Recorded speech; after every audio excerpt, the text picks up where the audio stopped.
Good day, family. Okay, we're going to keep it going. So we talked about the ego. So I'm going to go back a little bit to the ego because it's important for us to realize. So I'm going to shift gears a little bit, but it's all in forward movement. Ryan Holiday wrote this book called The Ego is the Enemy. Powerful book. So I'm going to break that down a little bit today, because the other book we were reading before, The Millionaire Success Habits from Dan, he talked about it a little bit. So we're going to go into the ego a little bit more, and I want to share some thoughts I had about the ego as similar to what this guy Ryan Holiday had. His definition of the ego is an unhealthy belief in our own importance, arrogance, self-centered ambition, the sense of superiority and certainty that exceeds the bounds of confidence and talent. The sense of superiority and certainty that exceeds the bounds of confidence and talent. A conscious separation from everything, God, the all, the now. And I always add on things. If you notice about me, I'm always adding on certain things that resonate with me that apply to what I'm reading. So some of the stuff I read is from them, and then some of it's from me. Like Damon notes, which I'll go into that a little bit later. An attachment to the sensations, the false self, the body sensations.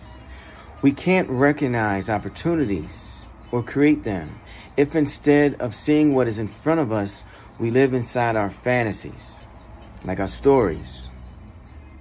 If you start believing in your greatness, it is the death of your creativity. That's a quote by Marina Abramovic. And when I think what they mean by greatness, you know, it's always, you want to strive. The journey to become great is the reality. It's not be saying that I'm great, I'm here, I made it. You know, that's when the ego sets in. We assume the symptoms of success are the same as success itself. And in our naivety, confuse the byproduct with the cause. You must be humble in your aspirations. You must be gracious in your success, and you must be resilient in your failures. Say that again. You must be humble in your aspirations. You must be gracious in your success, and you must be resilient in your failures. Only when free of ego and baggage can anyone perform to their utmost. And I attach this to the sensations, attaching to the sensations. That's a way out to get away from the ego, which we'll talk about, or go through the ego. When we remove ego, we're left with what is real. Humility replaces ego. Confidence replaces ego. Ego is stolen. Confidence is earned. Aspire. To whatever you aspire, ego is the enemy. This is part one, aspire. Goals. Humility and reality are the cure for the ego. Humility and reality are the cure for the ego. And what do they call these guys? It'll come back to me. It'll probably mention it too. Socrates, you know, he talks about all these old Greek philosophers, stuff like that. They call themselves something, but I'll get back to that. No adornment so becomes you as modesty, justice, and self-control. For these are the virtues by which, as all men are agreed, the character of the young is held in restraint. I chopped that whole quote up, but that was a quote. Noble maxims. Practice self-control. That's pretty much what he's saying. Be slow in your deliberation, but be prompt to carry out your resolves. Okay? Be slow in your deliberation, but quick to make a decision.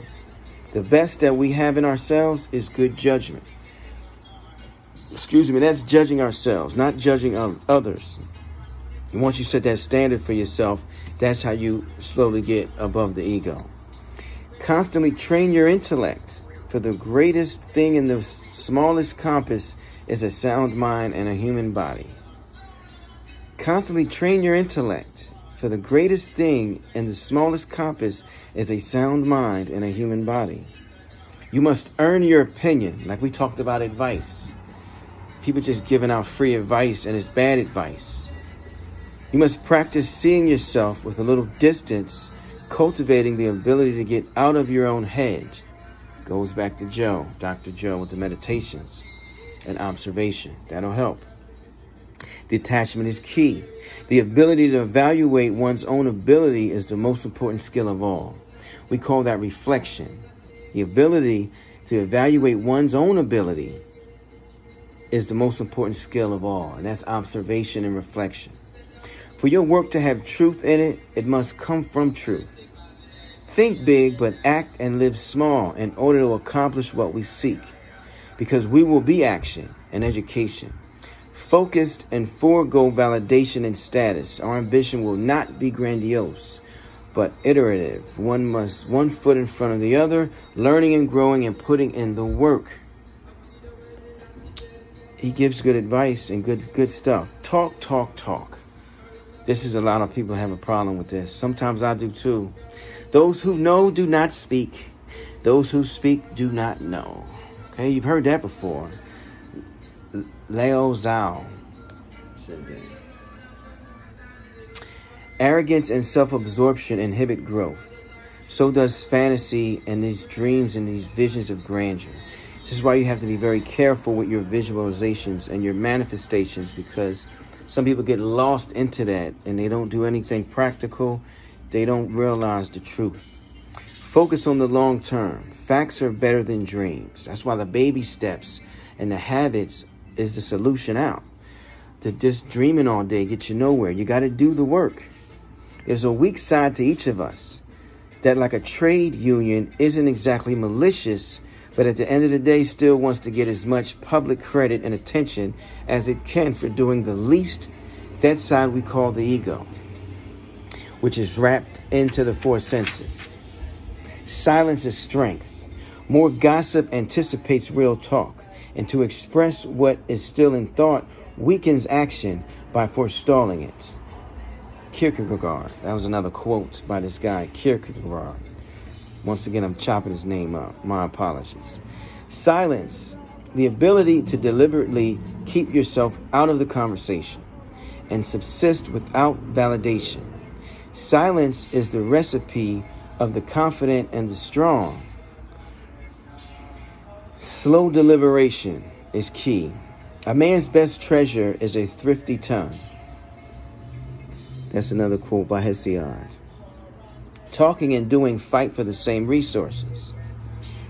The more difficult the task, the more uncertain the outcome, the more costly talk will be, and the further we run from actual accountability.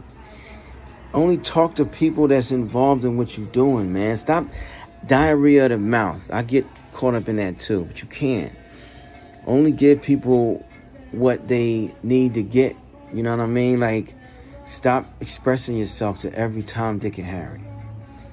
All right, so look, we're going to end it there today, but I'm going to come right back and we're going to keep it moving. See you on the other side. Peace.